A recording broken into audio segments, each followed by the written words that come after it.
Chilling tales for dark nights.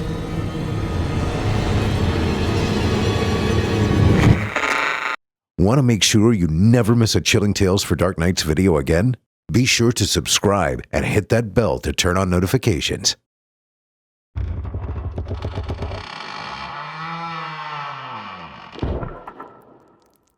Well. Look who made it back to the fire. Thought I'd lost some of you after last week's little tale about poor old Henry's second shadow. Can't say I blame you, really. That one had a way of sticking with folks. Or to 'em, depending on how much you believe it. But if you did come back, that means you're one of the brave ones. The ones who don't look away when the dark gets a little too close. The ones who have to know. Tonight? Oh, tonight's a special one. Not only do we got 2 stories for you, but these are some of the first stories ever written by young horror author Corban Groshek. That name might ring a bell? Well, it ought to. Corban's the son of Chilling Tales for Dark Nights creator Craig Groshek, and if these early tales are any indication, the kid's got the same knack for spinning nightmares that his old man does. I see some old faces here. Caleb? You survived last week's nightmare, did you? Thought you might have seen that extra shadow in your bedroom, huh? And Sophie, welcome back, kiddo. Still having dreams about those trees whispering your name? Yeah, thought so. Oh, and we've got some new folks here tonight, too. That's good. Means fresh nightmares for the lot of you. Well, enough, John. Let's get to it. First up, a story about a brother and sister, a barn, and something that doesn't quite fit. This one's called The Skin Collector, written by Corban Groshek. Jessie wondered if she and her brother would have more in common if they'd been identical twins. The differences didn't surface, unless you spent several days watching them. Minus the lack of identical faces, they seemed to have the same bond that every other pair of twins had. They could finish each other's sentences. They could communicate with a flash of a glance or eye movement. Yet, as close as they were as siblings, they were still far apart as individuals. Alec was a gun nut, as much as he could be without having his own. He read the magazines, knew all the makes and specs by heart, down to the magazine capacities and the body mods and everything else. That uncle that could talk about cars for 3 hours and you never understood a word, that's how Alec was with guns. Yet he was cool-headed and aimed with a steady hand when his dad took him to the firing range. So, where Alec enjoyed blowing things up, Jessie liked blowing things out of proportion. Her parents swore that she'd become a journalist as much as she loved sticking her nose in other people's business. Hey, she may as well get paid for it. One thing they would be sharing, like it or not, was the new car that their dad bought for their 16th birthday. The twins had already shared everything else, their living space, their food, their beds, their secrets. Sharing a car wouldn't be an issue. Jessie came unglued when she was let outside with her brother, both of them blindfolded, and then the blindfolds were snapped off to reveal the dull, slightly rusted Plymouth with powder blue paint freckled with rust. The brightest part of their car was the sloppy gift ribbon that had been wrapped around it. Jessie forgot all about supper and couldn't contain her excitement, begging her parents to let her and Alec take it for a drive right then. They agreed on 2 conditions. One, the more level-headed of the siblings would drive, and they all knew that meant Alec. two, they'd check in every 15 minutes. That last condition was more their mother's than anyone else's. There'd been a rash of disappearances in the area. It was a prickly frustration to officials because the targets had no rhyme or reason, no consistent age or location, rich, poor, north, south, east, or west. It didn't matter. They had found a warm body to pin the crimes on, an unshorn and bug-eyed character that was barely fit to stand trial. He was the type that would take responsibility for the extinction of the dinosaurs if asked. But he pleaded guilty to the kidnappings, spouting wild and incoherent explanations for motives and locations of disposal and so forth, giving law enforcement and forensics a thick and chunky soup of logic to wade through. It was better than nothing, better than believing the monster was still out there.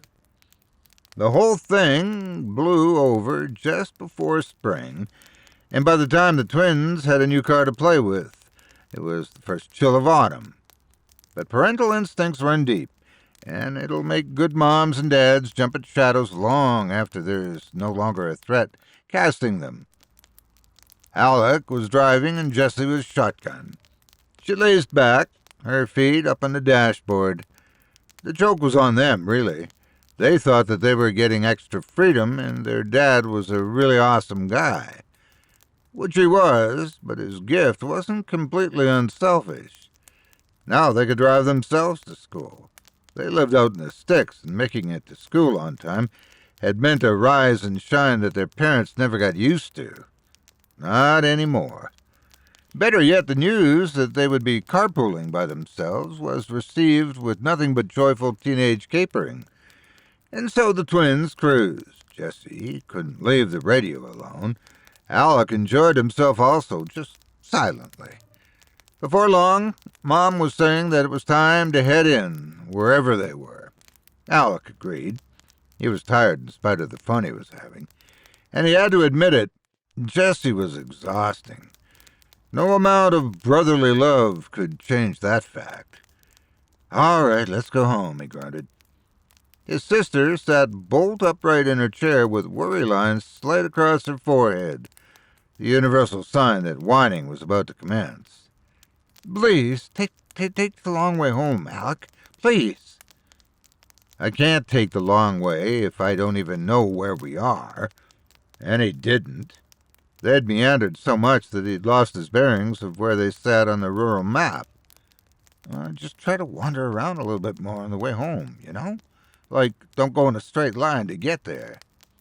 This is Obed County. It's impossible to go in a straight line on these back roads. Please? Okay, I'll try. Alec tried to steer toward anything interesting in the landscape. He slowed down for one last place.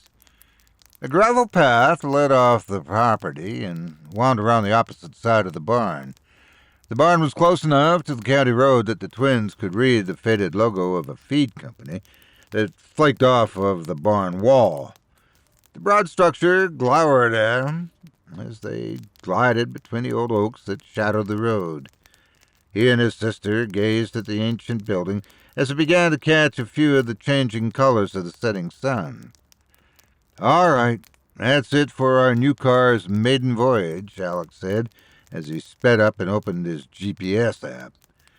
Jessie continued to stare out the window. "We never really knew that place was there, did we?" Alec asked, talking to the back of his sister's head. She was fully turned toward the window. "Could you call Mom and tell her that we're close?" he asked. No answer. "Will you call Mom?" She continued to stare out the window. He frowned to himself. 16 years old, and he was still the more mature of the two. She was pouting now that they had to go home. They'd been driving around for the better part of an hour. There wasn't any reason to feel shortchanged. Then again, he didn't deal with the restless impulses that his sister did. Something inside of her was always eager to throw off the next restraint and rocket toward the next degree of freedom. From that standpoint, He could understand, if she wasn't happy, that they had to head in. He made the phone call to their mother, who was happy to hear that they were on their way. It had been a long hour for her. They pulled into the driveway of their 2-story ranch house. He killed the motor and looked over at his sister, and she was still looking out the window. "What are you waiting for? Let's go," he said. She didn't move a muscle. He scratched his head and got out of the car and walked around to open the passenger door for her. He tapped on his phone's flashlight and shone it in her face. Whatever she was staring at with her wide brown eyes, she didn't see or hear her brother. That's when he ran to get their parents. They wrapped her in a blanket and set her on the couch in front of the TV, where she stared intently but saw nothing. Then, after about 15 minutes, she started to come around, just as their mother was about to call an ambulance. Alec was the first to notice that she was looking around. "Sis? Sis!" He grabbed her by her shoulders and gave her a brotherly shake. "I lost you there for a minute. What happened?" "I saw Emma." There was only one person that was as close to Jessie as her brother, and it was Emma. She was one of the missing persons. They never found her, never found any trace of her. One minute she was there, and the next she wasn't. She vanished from her bedroom, no less. Nobody felt safe after hearing that, knowing that it wasn't simply a case of wrong place, wrong time. If you weren't even safe in your own home. Tears carved paths down Jessie's face, her eyes looking less wild. Her parents sat on the couch on either side of her. Alec stood with his hands in his pocket. "You say you saw Emma?" her father said. "Yes." "Where'd you see her?" "On the wall of the barn." They looked at Alec, and he shook his head in denial. "Was she hanging like someone had hurt her?" "She was climbing. She was sitting on the wall like a frog or like Spider-Man. She looked right at me. I mean, right at me. She wasn't looking at the car. She was looking at me." Her family exchanged concerned looks with each other. "There were trees growing by the road, sis," Alex added. "It wasn't that easy to see the barn. Maybe it was the light and the shadow of the leaves." "It wasn't," she said. "It wasn't. It wasn't. It wasn't." Here she placed her face in one hand. The evening closed without any sense of finality. Jessie's family insisted that her eyes were playing tricks on her, and she wouldn't have it. The twins got in the car to go to school. Alec could pass as rested. Jessie looked the same as the night before, but just without the tears. Alec watched her as closely as he could. They didn't have more than 2 classes together beside the lunch period. He noted that she tried to talk and smile with her friends, but the gloom in her eyes that settled in the night before was still there. It didn't leave for days, then weeks. It remained like a devil perched on her shoulder, clear up until the day when their mother came into the bedroom and announced that the usual road to the school was blocked off and they'd have to find another way into town. It was when they had left the driveway that Jessie said, "Could we drive by the barn again?" Yes, the barn that hosted Jessie's hallucination was now referred to as the barn. "What? Why?" "Well, the road it's on goes into town and doesn't put us far from the school." Alec eyed her. "Is that what I saw you looking at on Google Maps last night?" "I just want to see it again." Alec didn't. He didn't get the creeps from the place, but he didn't like what it was doing to his sister. Like any proper twin brother, when she hurt, he hurt. But he couldn't come up with a concrete reason as to why they couldn't drive by the old place on the way to school. So they did. A silence dragged on until they took a parking space at the school. "Did you see anything?" Alec muttered. "No," she said. The school day came and went, and Jessie asked Alec to drive by the barn on the way home. She asked him to drive by the barn the next day, to and from school. And he went. He guessed that it was part of the healing process that nobody knew was unfinished. They haunt the place every day until their usual road reopened. One drive home, like any other, Jessie asked him to drive by the barn again. He was starting to lose track of how many times she'd asked him to go by the place, and the weight of it all sat on him a little heavier each time. But he was a good brother, and he obliged. The great hulk of the old place came up over the bend again, and she asked him to slow down. The little car crept by the barn. She asked him to stop the car when they were in front of it. He looked at her. "Are you wanting to check the place out?" he asked. "No, I just want to listen." He looked at all the mirrors, looked around them and hesitated, and then he killed the motor.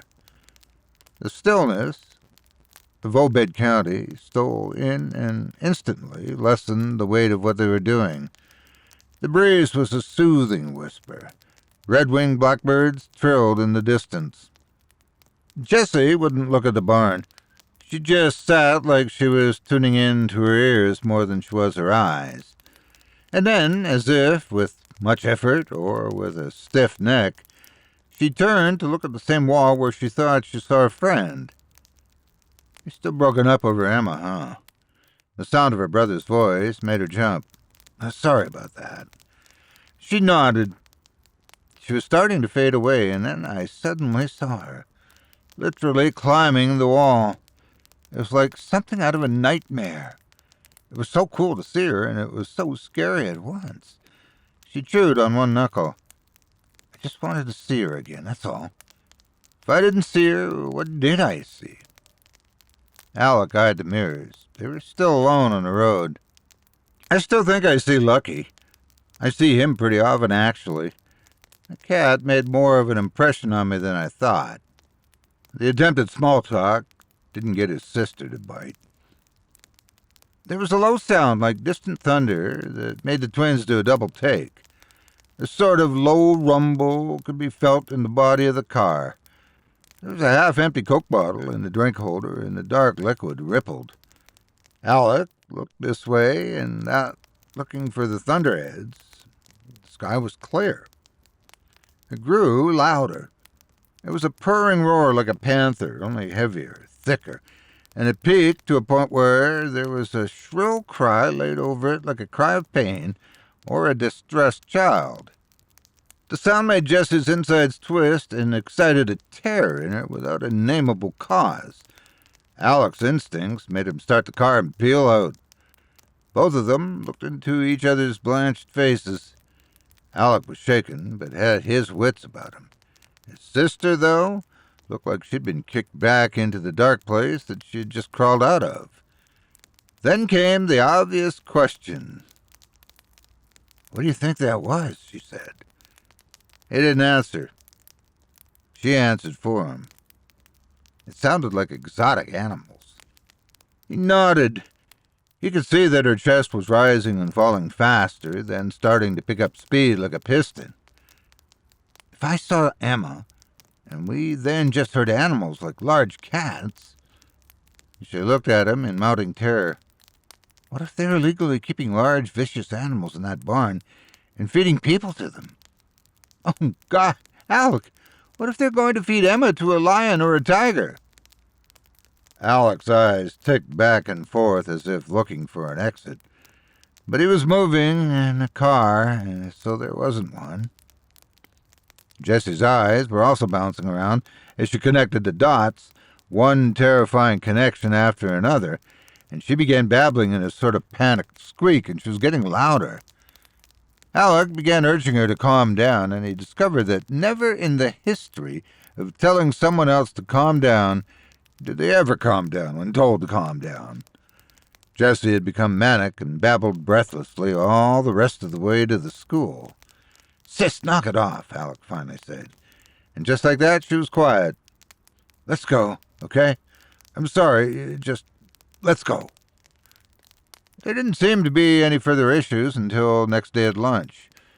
She was quiet for the ride up, but when Alec was carrying his lunch tray into the commons, his fried friend came up to him and said, "Hey, Alec, You might want to get your sister some downers. Alec's heart rate picked up when he entered the commons. The only voice he could really hear was Jessie's. It was the same torrential speech that he'd heard in the car, and that could only mean one thing. She was running her mouth full auto to a group of girls leaning in at the same table, and they were getting the whole thing, from the climber on the barn wall to the strange sound that spooked her and her brother. Some of the girls began laughing scornfully at Jessie and making fun of her. Others were getting angry. How could she disrespect Emma like that? It's bad enough that the girl vanished. The situation didn't need to be revived just for being part of an elaborate attention stunt. Alec just hoped that nobody pieced together that they had been on somebody else's property. One of the counselors poked her head into Jessie's third-hour English. She got her attention and asked her to come into the hallway. Come see me after school, she asked. Just 15 minutes. Jessie touched base with Alec to make time for the meeting. Great. Now everybody thought Jessie was going cuckoo. And you know what? Maybe she was. Ticking of the clock in the counselor's tiny office was just a bit too loud for Jessie. It sounded like it was leading up to something like a bomb. The two of them just stared at each other for a long moment. I hear that you feel they spotted Emma Warner. Jess kept her eyes to the floor. Don't you want to talk about it? Me and my brother got our own car, and we drove a different way to school than normal. We drove by an old barn that we didn't know was there before. I saw Emma in the front of the barn. Did she look hurt? No, not that I could tell. Did you go back? We drove by several times while the road out of town was closed.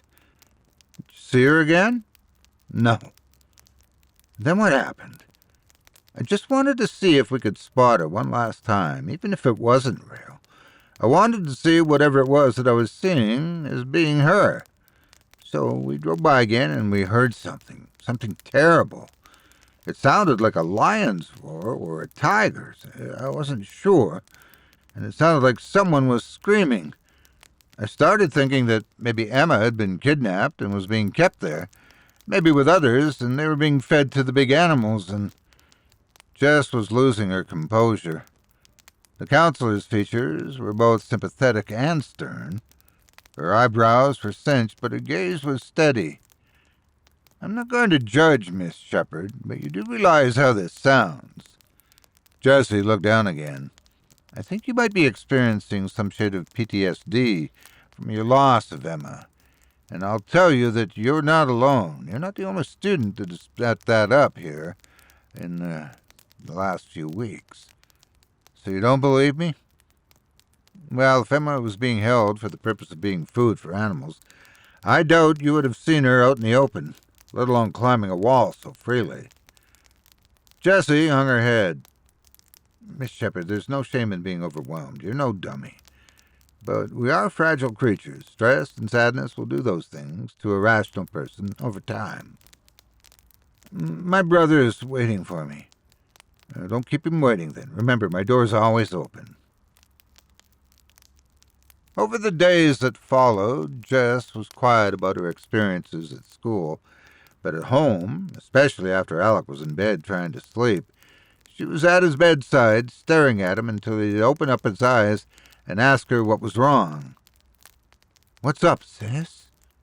They have Emma. I know they do. Someone has her at that barn and is going to feed her to the animals if they haven't already. It was merely annoying the first few nights, but after the fifth night, Alec had had enough, and he was all about some sort of plan of action. So what do you want to do? He hissed at her, as she stood over his bed with wide and sleepless eyes. We need to investigate, she said. That was both the answer he expected and the last thing he thought he would hear. Really, sis? It would be the biggest local expose ever. I've got a camera. We can find a way to be there long enough to find out what's going on and turn it all in to the authorities. We'll be heroes. And we'll save innocent people that don't deserve to be eaten like Emma. Okay, for one thing, we're not storming somebody's property with a video camera. Second, Even if there really is a collection of big cats in that barn, how are we going to rescue anyone from them? Neither of us is allowed to just lift Dad's guns, right? Picking a fight with panthers calls for bullets. We can't just sit back and do nothing, she whisper-whined. If I'm right, then my friend is in serious trouble, along with who knows who else. The world's decided they're all dead, and they might not be. They might be up against something worse than death, and we're the only ones that have seen any signs of life out of that old place. If they're in there and they're endangered, then the clock's ticking. Alec slid his jaw to the side and thought, we'll either have to do it on the way to school or on the way back, and we can't let anyone know what we're up to. We'll have to come up with a cover story to explain why we're either late for school or late coming home. And that was the first time Alec had seen something like relief in his sister's eyes for days. They decided that they'd investigate early in the morning when people and animals would most likely be asleep. Alec phoned the school stating they could be a few minutes late on account of vehicle issues. The school didn't question it. They made the bold move of leaving for school 20 minutes early. Nobody at home questioned it. The universe had officially sanctioned this investigation. It was a dismal morning. A spectral sheet of fog engulfed the landscape in a world of short-sightedness that was revealed a few feet at a time. It scared Jesse. Alec thought it was perfect from a tactical standpoint. They found the barn despite the feeling of being lost, and just like that, they turned on to the barn's gravel path for the first time. They could see the roof hovering over the world above the fog. The untended grass was even taller up close, and it drifted out of the fog like seaweed in murky water. The barn emerged, a shipwreck haunted by birds instead of fish. The path curved around the barn, taking the twins to the opposite side of the building. Here was quite an expanse of gravel hemmed in by a tide of tall grass. Alec was the first one to feel it. The sensation that they weren't alone. A luminous flickering created an orange ghost in the fog. The twins got out of the car and approached. They found a burning barrel. There's someone here, Jess. We have to leave.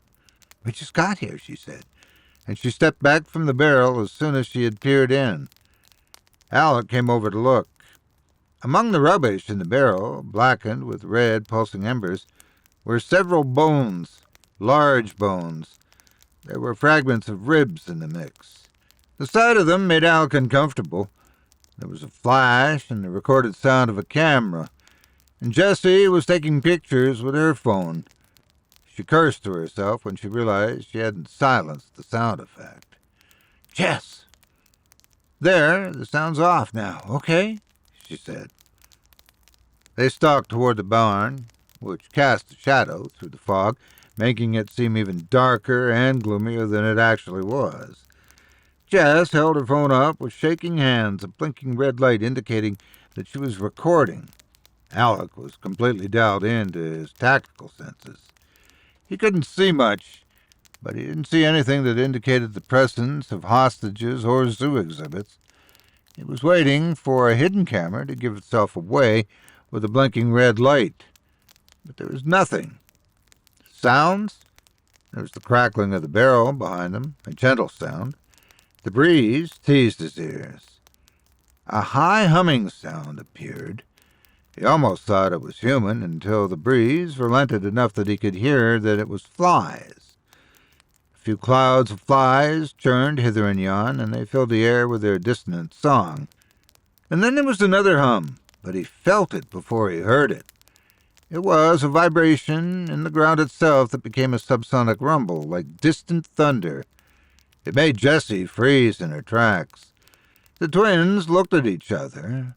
The sound swelled again. There was a third sound. Speech. The staccato whispering of a single voice that repeated the same thing over and over again in a harsh whisper. It doesn't fit. It doesn't fit. It doesn't fit. It doesn't fit. The twins neared another congregation of flies. but it seemed that they flocked around something solid and tall. The sun filtered through the fog to give the figure a rusty red color as its skinless muscles flexed and twisted with its furious activity. It was stitching something to its own body.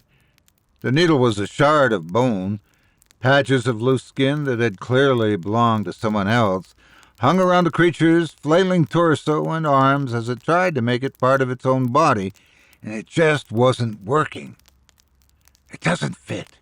It doesn't fit. It doesn't fit. It doesn't fit. It doesn't fit. The creature wasn't human. The ill-gotten skin was.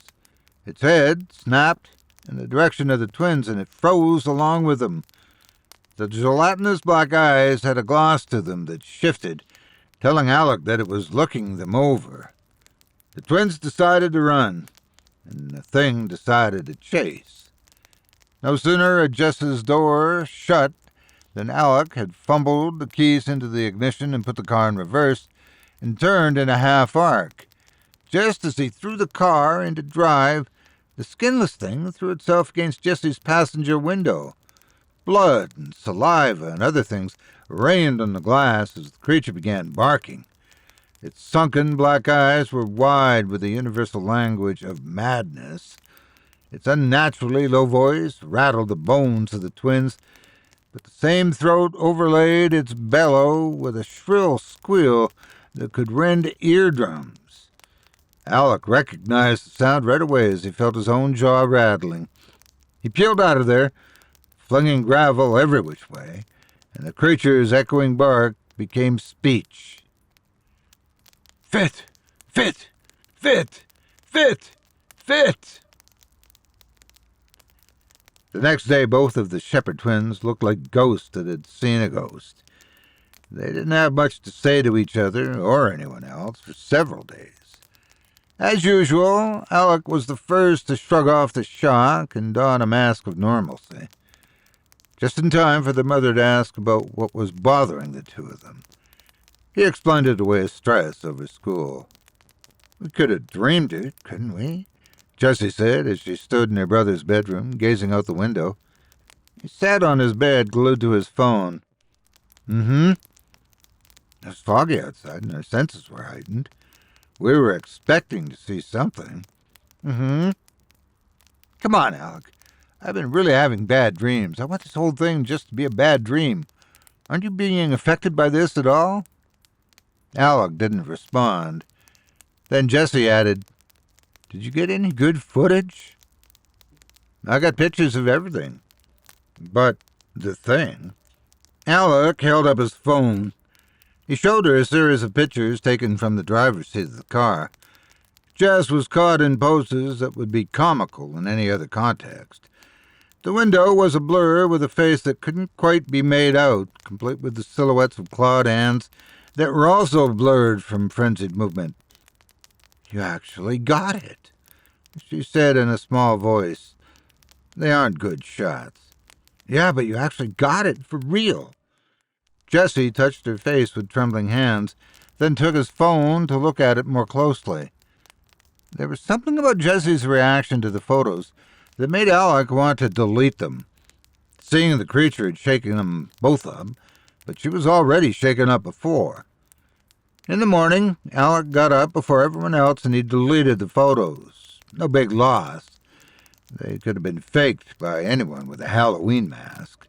They didn't prove the existence of any strange monster or the cause of the disappearance of any lost friends. Alec walked into the school lunch commons to hear Jessie's voice again, babbling, but this time it was high with tensions, and it was joined by a gaggle of other voices. Nobody was laughing at her this time. They were all mad. One of the girls surrounding Jessie took her phone from her and dashed it to the floor, cracking the screen. Their parents were called to the school for an emergency meeting. Alec stood outside the door to the counselor's office, leaning against the wall, bouncing his shoulders off it. First to come out were his parents, both wearing expressions of concern. Next came Jessie with flushed cheeks. "We'll see you when you get home," his mom said, as she touched his forearm and kept going, leaving Alec alone with Jesse in the hallway. "You transferred the pictures from my phone, didn't you?" he said. The way she looked at the floor said enough. "It's the closest thing I had to evidence." "Yeah? Of what?" "What we'd seen and heard, and maybe what happened to Emma." Alec folded his arms and turned away to roll his eyes. "So, what did they say?" "That I imagined all of it and that I needed help." "Yeah, well, maybe they're right. Let's go," he said. "You can't just say that. You were there too. You saw and heard the same things I did." He reached out to take her arm, but she shrank away. "How do you know that wasn't Emma's skin that it was putting on?" "Jessie, come on." Jessie wouldn't come on. She took off down the school corridor faster than Alec cared to chase. He felt the last layer of his patience eroding, a process that had been in the works for weeks. You know what they say that happens when a guy that never snaps finally does? He stepped outside to cool off. It didn't take long, about 10 minutes. He began pacing the parking lot and glancing at the school doors on each pass. Jessie was still in there. He got out his phone and texted her. "Okay, sis, we really need to get out of here." Another defiant 5 minutes passed. "I know you're mad, but let's go home and get this day behind us, okay?" His phone dinged 2 minutes later. "It hurts, Alex." "I know it does. Let's get home. We'll be better when we all get home." It hurts because it doesn't fit. Alex's forehead wrinkled for half a second before the adrenaline hit him. He called her phone. No answer. He called again. She answered. "Jessie? Hello? Can you hear me?" A low rumbling sound like an amplified purr filled his ear. Then the call dropped. He nearly tore the door off its hinges when he stormed back into the school. One of the teachers spotted him.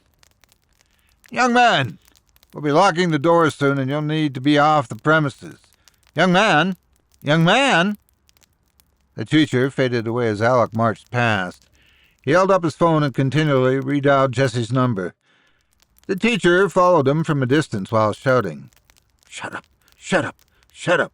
Alex mouthed to himself. And that's when he heard it. His sister's music box ringtone. Muffled and distant. One last redial, and he followed the sound, the hollow sound, to the ladies' room. There was the sound of a crash just before he burst into the bathroom to find the phone sitting on the grate in the center of the floor. Streaks of blood led away from it and up and across the walls and out a shattered window. Alec tumbled to his knees. The looks that the school counselor had given to Jessie were then given to Alec as he rose to validate his sister's story. Suddenly he was just as adamant as she had been that there was a skin-thieving alien on the loose. Alec had no appetite for drama, so explaining his behavior rationally was impossible. It hit the news that the kidnapper was still at large and that whoever was rotting in prison must have been the wrong man. Was this how Jessie felt when she was trying to tell Alec and her parents and her peers and everyone that she saw something out there that couldn't be explained? Alone, isolated by 100% of the people in her world? Authorities were looking for Jessie for several weeks. Then they transitioned to just looking for a body that wouldn't turn up like all the others hadn't. The funeral was abysmal without any remains to lay to rest. Life went on with a limp. Alec lay awake in bed, nothing unusual for him. He had spent every single day since his sister's disappearance thinking about her. His other half, his wild, untamed counterpart. He knew she was dead. He just knew. If she was still out there somewhere, he'd be able to feel it. The distance he felt inside of himself was a sanity-crushing ache. A breeze stirred him from an uneasy sleep that had overtaken him. The curtains around his open window billowed and swayed. He liked sleeping with the window open and would do so until it was simply too cold for it. He was about to slip back under the tide of sleep when a voice drifted inside. "Alec!" Sleep fled him, replaced by a strange sort of anxiety. The name was on his lips before it was in his thoughts. "Jesse?" He was at the window in an instant. Nobody answered him, and no one confronted him. He threw on some clothes and went outside. It was a full moon, and it was directly overhead with no shadows to cast. There was still nobody. That is, until he turned to go back inside. A familiar shape blocked the door. He stepped forward, and the face of his sister was revealed. But it wasn't her eyes in those dark sockets that were boiling with black madness. "Alec!" She said it with a smooth voice that trailed into a deep purr. "Alec, it hurts." She slowly came toward him, allowing him to see that her shape was all wrong. Like the body underneath wasn't made for the skin. "It hurts because it doesn't fit." That was The Skin Collector, written by Corban Groshek. Now, I don't know about you, but if my own flesh and blood came back home wearing their own skin the wrong way around, I might just sleep with the lights on forever. But we ain't done yet, are we? That was just a warm-up. The second story. Now this one's for the folks who don't like to be watched, or followed, or hunted. The next tale is called The Woman on Sticks. And yep, this one's by Corban Groshek too. Part 1. How happy we are today. The feeling will only escape. No matter who we blame it on, when the thrill is gone, it's gone. It's gone. Triphonic.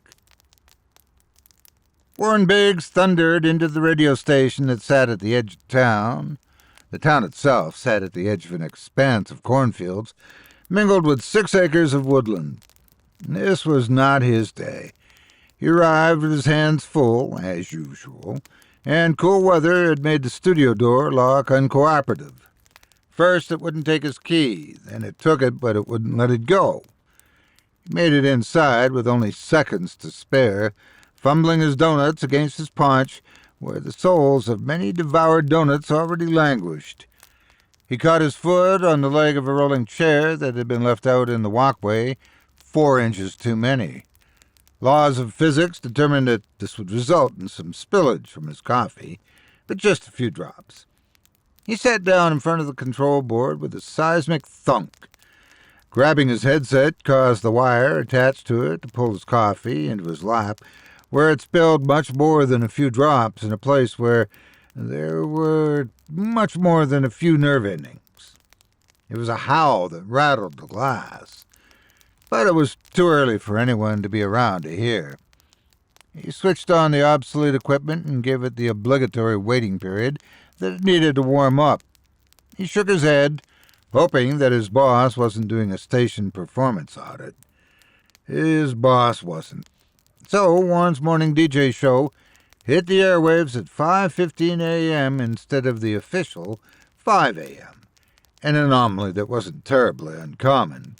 With tears in his eyes from the spill of lava-hot Java on his "Oh Mama," he hit the ground in form with the on-air light when it went green. Good morning from the sticks of Stocksville.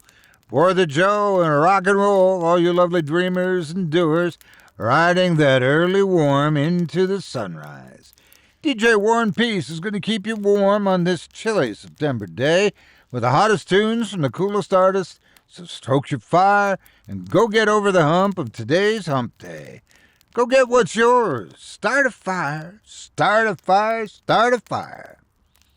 That was the part he lived for. By the third start a fire, He was swinging one chubby arm in the air like he had a lasso. And then that cued the stretch where his failed career as a motivational speaker was replaced by music that got played through thin speakers in the back rooms of diners and employee lounges and motel lobbies and gas station bathrooms. Songs that were veritable EVPs of people that had bought into the American dream, gotten it, and likely lost it by the time anyone could attach their names to the songs. And now the ghosts of their success were rained down on a quiet town full of people that were too busy to think about the American dream, all except for the teenagers. Teenagers are composed of nothing but dreams. For a teenager to give up on their dreams, that'd be tantamount to self-mutilation. Teenagers like Jacob Pines, a lad who was 16 and every bit the pretty boy that girls swooned over along with their moms. Oh, did Jacob ever have dreams? Most of them centered around getting the attention of the equally gorgeous Jane Corcoran. But, like anyone else that bought into dreams, he didn't think much on the discrepancy between the volume of his efforts versus the results. He could have been one of the faces that music producers take under their wing and manufacture into pop stars with zero talent. Jake didn't know how to leverage his pretty boyness. He tried getting Jane's attention by staring at her longingly, the way some boys can manage when they're models in front of a camera. He just ended up looking like a creepy kindergartner sizing up a box of animal crackers. Not that it mattered, she didn't notice. He tried showing off for her in gym class. He was a capable athlete. He'd make the shots, the touchdowns, the winning points, but she never seemed to be paying attention during those critical moments. She always had that dreamy, faraway look to her, like she were in a perpetual state of being mentally absent, someplace where Jake's peacock feathers couldn't be seen. People willing to listen to Jake moan about his girl problems were a rarity in his world. You're not supposed to be prone to such things when you're hot. In spite of this, Ryan Lambert, with his bowl cut and poster-worthy dark eyes, was able to reach into the depths of his utter lack of experience with girls and offer some good advice. I don't know, man. Maybe you'll have to start with something she actually likes, like get into what she's into. Yeah? What's she into? Ryan shrugged hard enough to pull his head into his Jersey Turtle fashion. I don't know nothing about her. And nobody did, really. Jake discovered this with his attempts to overhear anything Jane might say about herself. The only time she ever talked was to answer the teacher's questions to the class. Desperation drove Jake to his boldest move yet. The PE teacher's shrill whistle pealed throughout the gym, signaling everyone to come out of the locker rooms, one pool of boys and one pool of girls, both groups in gray shirts and blue shirts that marked them as being the property of Stocksville Middle School. One of those groups was missing a member, Jacob Pines, who'd hung back in the boys' locker room. He slipped into the girls' locker when everyone was doing laps outside. He knew what her binder looked like, pink flowers against a darker pink background. He went through the lockers whose combo locks had been carelessly left open, hanging like hooks. He prayed that one of them was hers. And one of them was. There were her clothes and her binder. He was so proud of himself. There had to be something about her. Something, anything, inside that binder. The binder was closed with a tiny lock, the kind that wouldn't stand a chance against a screwdriver, but that was more than a match for Jake's paws. He wasn't proud anymore. He resigned himself to the fact that Jane Corcoran was a safe he would never be able to crack. He put everything back into their places and even managed to slip into the line of red-faced teens doing laps in the schoolyard. Gym class ended, and he changed his clothes and he sat with a vacant stare. He was gazing down the long tunnel of time at his future life when Jane couldn't be seen. Bell rang. Jake was the last to file out. He turned the corner of the doorway and smacked right into Jane Corcoran, knocking her binder out of her hands and causing it to break its lock on the floor, sending the binder's contents scattering. Jake became a little more religious in that moment. "Oh, I'm so sorry," he lied. Her crystal blue eyes flashed at him before she shook her head. No, you're fine," she said as she started scooping up her sheer volume of papers that should not have been able to physically fit inside the dimensions of that binder. He didn't ask for permission to help her. He began shoveling papers, and he found that mingled with her schoolwork were all manner of sketches and handwritten notes on monsters. Cryptids, Bigfoot, Mothman, the Jersey Devil, black-eyed children, and so on.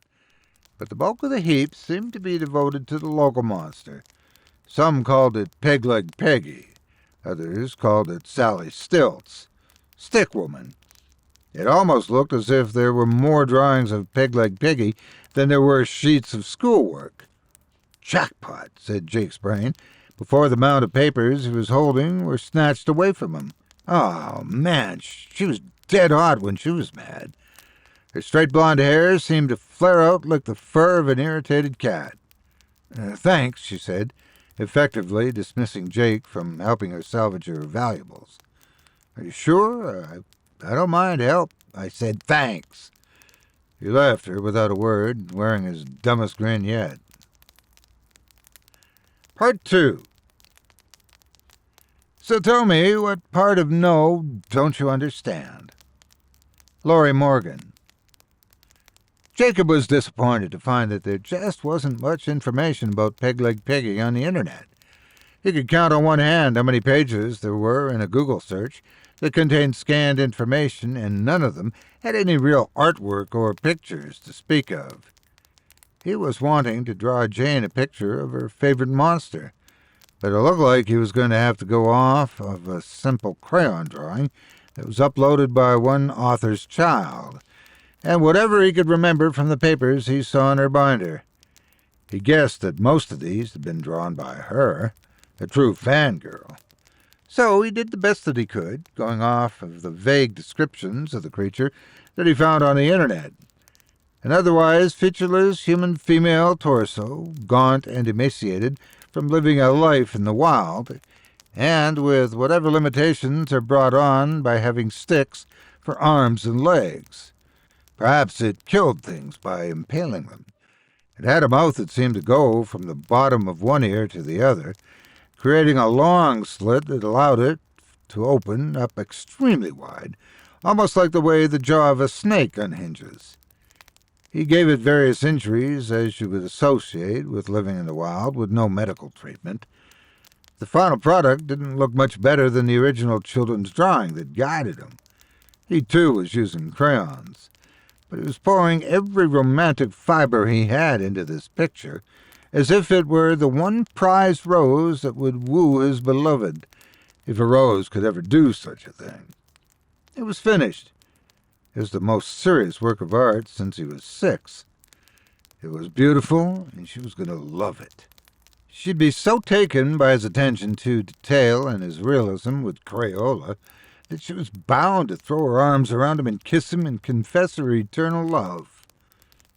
And she wasn't at school the next day, or the day after. He boldly went to her house to deliver the picture in person. He didn't know why he was so certain that she'd be the one to answer the door. The door was answered instead by her mother, a beakish woman with eyes that were always wide and a cross around her neck large enough to nail Jacob to it. "Can I help you?" she asked in a tone that said she didn't want to help anyone.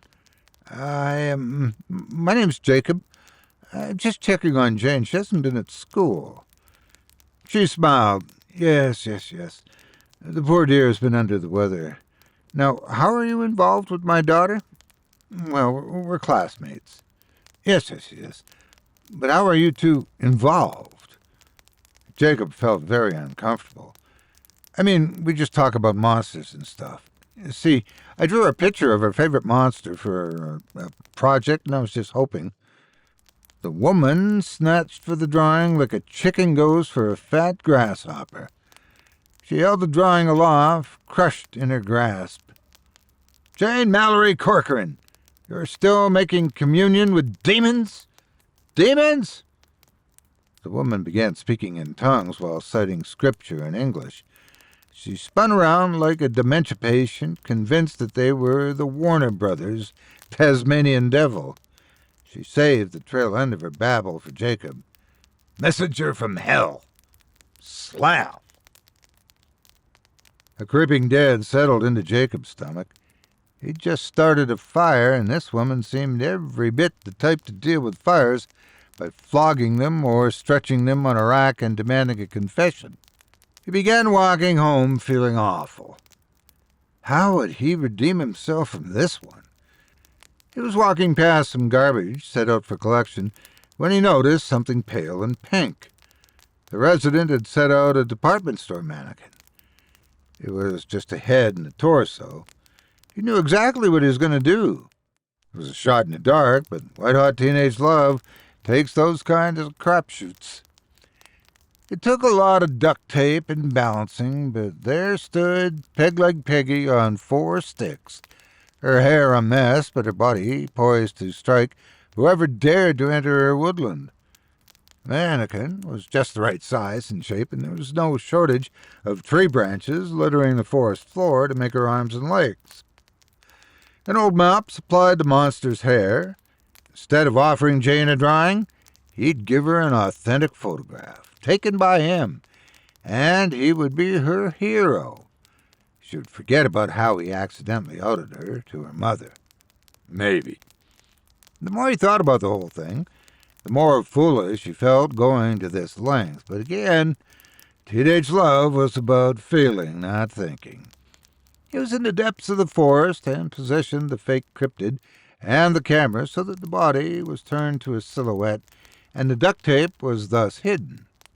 He knew just enough about photography that he wanted to take at least a dozen or more shots and choose the best ones. He was also lazy and shot most of them from the same spot.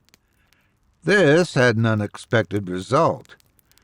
He spent the evening poring over the mostly identical pictures, deciding which ones to give to Jane. Maybe he'd use a cool filter on some, make them look like bloody movie posters. He ended up including all the photos plus ones that he'd edited with effects. He put everything on a flash drive and looked at it like it was a magic ring that would cast a spell, a love spell, on whoever wrote it. Part 3. Tremble for yourself, my man. You know that you've seen this all before. Tremble, little lion man. You'll never settle any of your scores. Your grace is wasted in your face. Your boldness stands alone among the wreck. Mumford & Sons. Jane was back in school on Monday, looking nerve-worn and stressed. Jacob felt a pang of guilt when he saw her at her locker. He braced himself before going up to her and offering the flash drive. "Hey," he said. She took one look at him and turned her back on him. "Look, I'm really sorry my drawing upset your mom." Jane turned around with eyes that were perfect circles. "Mean that was you that came to my house?" He hadn't considered that her mom would have been too worked up to supply a proper description of the man that exposed the apparently underground interests of her daughter. Jane looked fit to slug him. He wasn't going to get the flowery lead-in that he had hoped for, so he went for it. "I've got photos of Peg-Leg Peggy. They're on this flash drive." She eyed the thing, looked at him. "I've never done anything to you. I don't even know you. Why do you feel the need to make fun of me and wreck my life?" "I'm serious. I took these pictures myself." "I don't know you. Why are you doing this?" she said with tears forming translucent pearls in her eyes. "I wanted to impress you." Now that got her attention. Was she going to throw her arms around him and kiss him? No. She just took the flash drive and looked it over. Looked at him the way a wild squirrel regards a hiker offering a peanut. "What's really on here?" she said. "I told you. Pictures of Peg-Leg Peggy. I noticed that she's your favorite thing. That's why I drew you a picture of her. I just wanted to impress you. You would have thought that he told her that he was trying to grow a third armpit. Just look them over and tell me what you think. My phone number and email address are on there, too. She took the drive and walked off without a word. It wasn't the scene from a modern romance novel that he had hoped for, but it could have gone worse. Now, I'd love to tell you that things went exactly as he had hoped for after that. But nope. His email pinged with a message from Jane Pegg at famnet.net, and his heart was shot down just as soon as it had taken to the sky. It was a long, nasty, scathing message, to the effect that he must really think she's stupid, and she must really want her dead and really hate her. He was going to make a hasty reply, but she'd blocked his email address. That was it. He failed. He didn't eat dinner that night. Told everyone that his stomach was bothering him, which was partially the truth. He laid in bed but couldn't nap. The sun went down, but he couldn't sleep. He just garnered what meager painkiller he could from the dopamine release of playing a game on his cell phone. It was around midnight when his email pinged again. It was from Jane. It simply read, "We need to talk." Beneath that terse line was an animated GIF made up of the photos that Jacob had taken. He almost thought that she was making fun of him, but he noticed something in the background of the GIF. He had taken the pictures no more than 2 seconds apart, and the GIF made it look like a cut from an amateur stop-motion film. Behind the fake Peg-Leg Peggy was the real thing.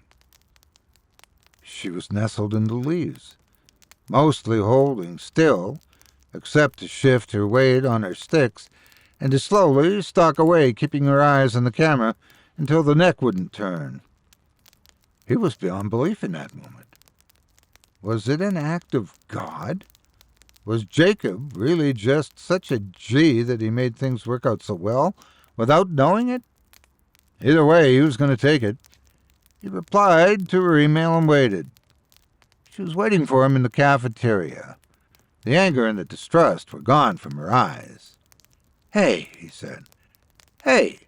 She patted the spot on the table next to her. He couldn't hide how happy he was to sit next to her. She didn't show the glow. Instead, she wore the look of an addict trying to hide their hunger for a fix. "Can you show me where you took those pictures?" "Sure can." "You still have the mannequin?" He frowned internally. Why wasn't she talking about dating? Well, I took it home with me after I was done taking pictures. So, yeah. Why? Did you say the way she acted? She wasn't looking at you. She was looking at your mannequin. That was territorial behavior. If we set it up again, it could draw her out and we could get better pictures. She was looking intense, like something important hinged on her ideas. Will you be able to get away from your parents without getting in trouble? Yeah, don't worry about that. So it was a date. She just didn't know it or didn't seem to care. Part 4. You can run on for a long time, run on for a long time, run on for a long time. Sooner or later, God will cut you down. Sooner or later, God will cut you down. Johnny Cash. Jacob waited in the exact same spot with his prized mannequin cryptid. He was grinning ear to ear, and he felt amazing. It all seemed too good to be true. She was going to be here with him, alone in the woods. He brought snacks and drinks. They were going to photograph a local legend, and he was going to win her heart in the process. Perfect. So perfect. He tried to suppress his anxiety when she took her time to show up. Part of him wondered if she had stood him up to get revenge. But there she came at long last, wearing nothing remarkable, but looking stunning to him all the same. Her golden hair looked at home among the leaves that were changing colors into all the hues of autumn. Love in fall, falling in love, he mused. He grinned at her like an idiot. Hey, she greeted him without making eye contact. Is the decoy set up yet? In about 10 minutes, they were ready. Faux Peggy was where she was the first time she succeeded. The two youths were poised with their equipment. Jacob made sure that they'd be able to camp out long after dark, just not for the same reason that Jane had in mind. Jane looked like an over-prepared tourist who was looking around half a studio. She had her own camera, a laptop, plus her cell phone at the ready.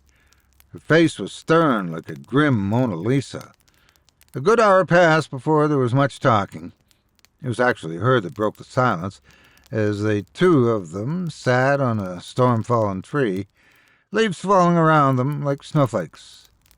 "This means everything to me," she said, rather matter-of-fact. "I could tell," Jacob said. "I mean, this is my future. My mom thinks I want to be some kind of ghost chaser or demon hunter. If I can just show my mother that this thing is real and not some demon, I'll be one step closer to doing what I want to do with my life. Hard evidence is the best argument, right?" "Sure," Jacob said as his hand started inching toward hers. Her face scrunched slightly as if she was seeing a naked tarantula sneaking up on her. She looked at him.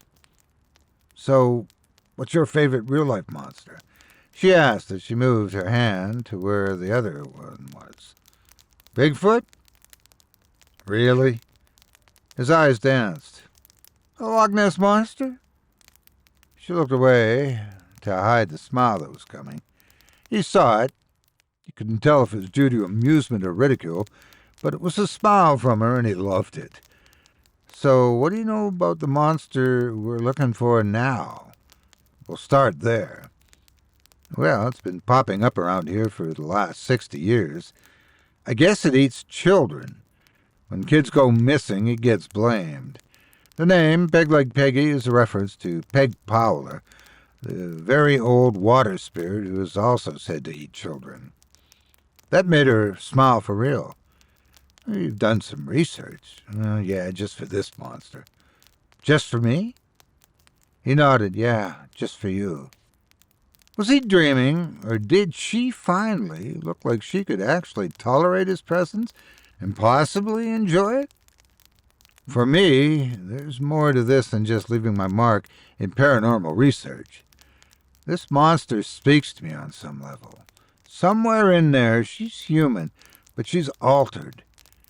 You'd think her chances of survival would be nada, but here she's been a legend for decades. She's surviving despite her odds. She hasn't felt the need to ask for help. She's obviously misunderstood, and I really, really identify with that.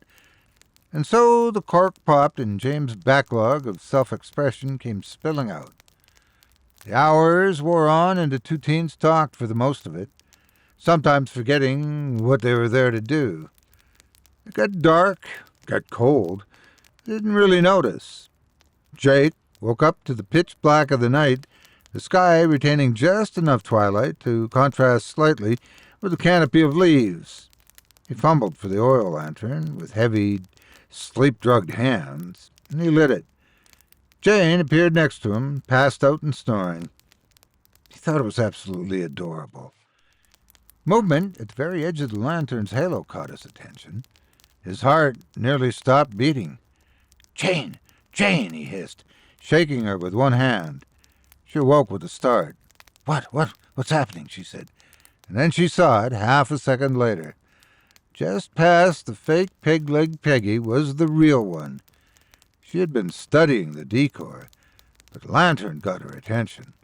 Her movements resembled a praying mantis sizing up a potential meal. She creaked side to side on her sticks in a hypnotic rhythm.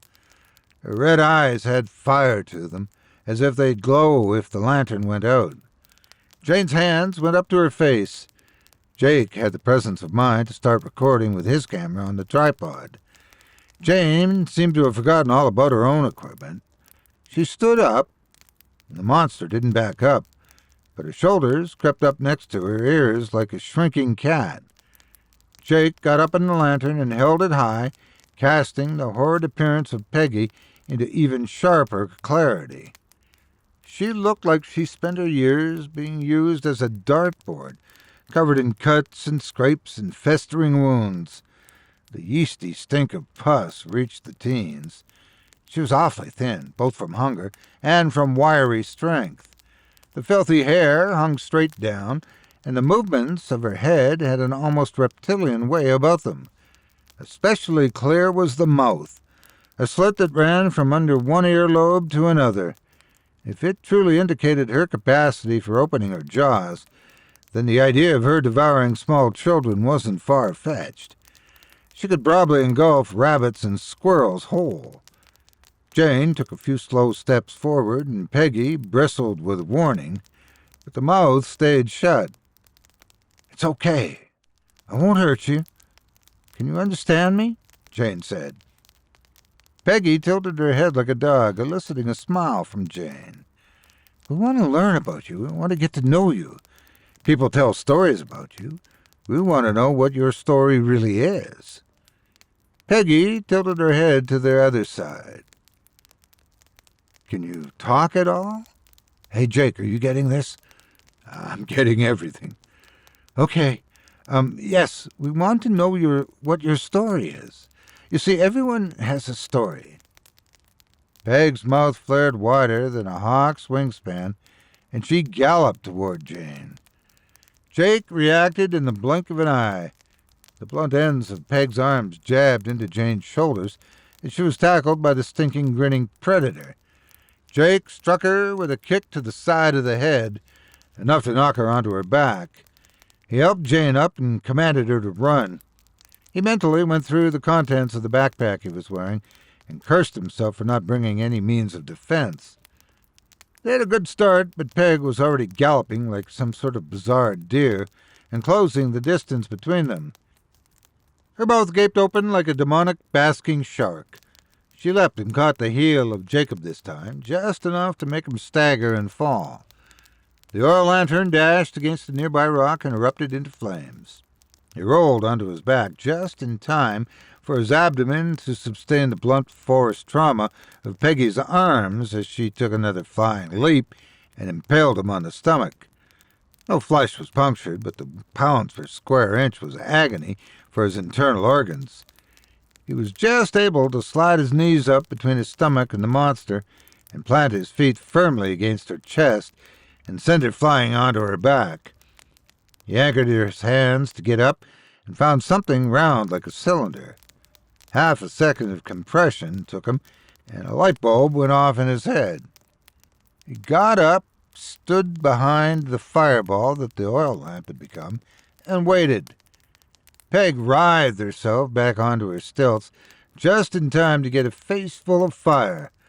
Jacob had taken the container of lamp oil that had rolled out of his backpack and thrown it through the fire at her, an improvised flamethrower. A painful squeal wrecked the ears of the two teens as Peggy was engulfed.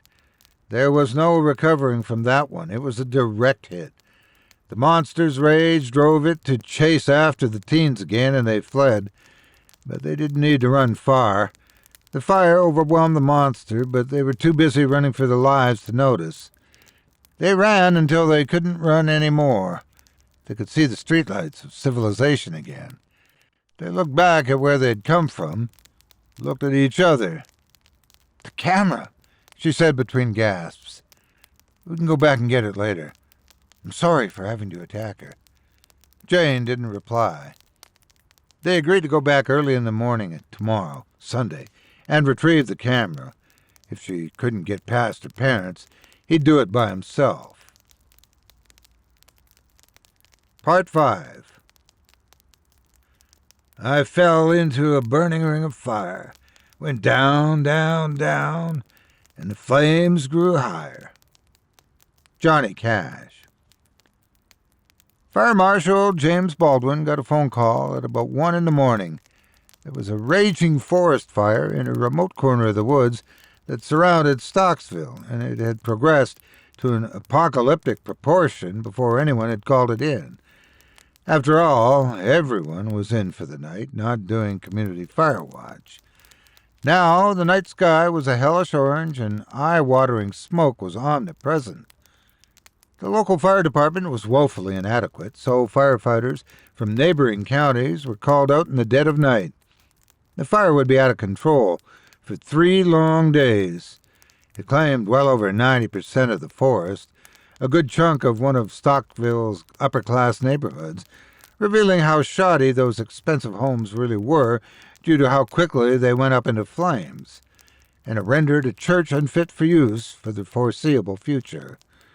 A black metal-loving Satanist teen tried to take credit for that, so he could say it was done with his magic, but it didn't stick after Jacob came forward and accepted responsibility. At the Stocksville police station, the room that they took Jacob into was small and quiet as a tomb. He could hear the tinnitus in his ears. He was alone with a female officer with dark red hair and chestnut eyes that were exotropic, causing her to stare around him rather than at him. "You have a story for me, Mr. Pines?" the officer said without introduction. He told her everything, except he edited out the presence of Jane at the incident of the fire. She looked at him for a long moment before sliding a few photographs in front of him.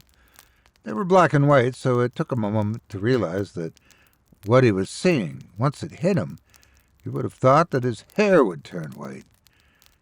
They were taken with PD equipment. Shots of a badly burned female body that had no arms and legs and a monstrously wide mouth that hung open. "You found her," Jacob croaked. "This is the only reason you're not being arrested right now," she stated flatly. Jacob breathed a sigh of relief. He'd find out that it was premature. The local media converged on Jacob. They were interested in his account of the monster as they were about the price on his head from locals. For weeks to come, there'd be reporters saying the same thing, over and over, with a scarred town in the background. Jacob's face appearing in a small square at the corner of the screen.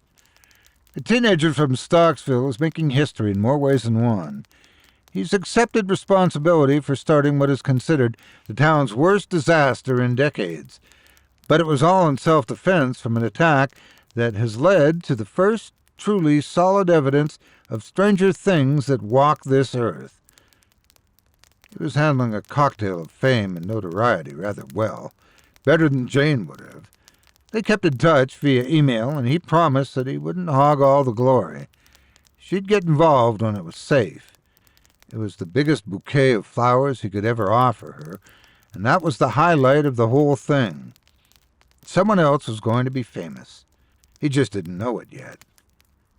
Harold Redshore, the mortician that would examine and prepare the monster's remains for long-term storage.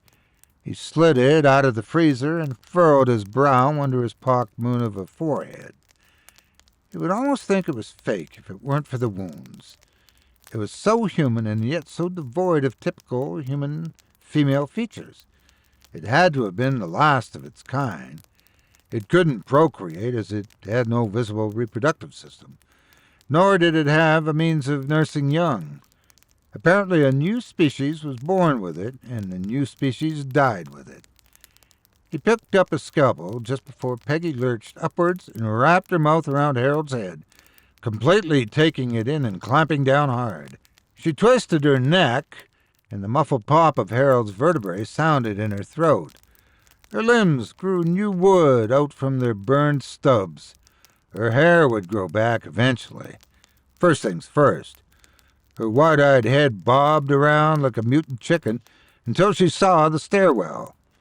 She ran up them and knocked the screen out of an open window and ran into the cool night. And that was The Woman on Sticks, written by Corban Groshek. Makes you wonder, don't it? All right, what's worse? Something that takes your skin or something that just won't die? Well, my little night owls, those were 2 stories for the price of 1. Hope you don't feel shortchanged, or short-skinned for that matter. Funny thing about stories like these, you hear one and suddenly you start noticing things. Maybe you glance out your window and swear you saw something move in the tree line. Maybe you wake up and find your bedsheets aren't quite where you left them. Or maybe, just maybe, you check your phone and there's a message from someone who shouldn't be texting you. And it just says, "Doesn't fit." Sweet dreams, kids. If you make it through the night, come back next week. I'll be waiting.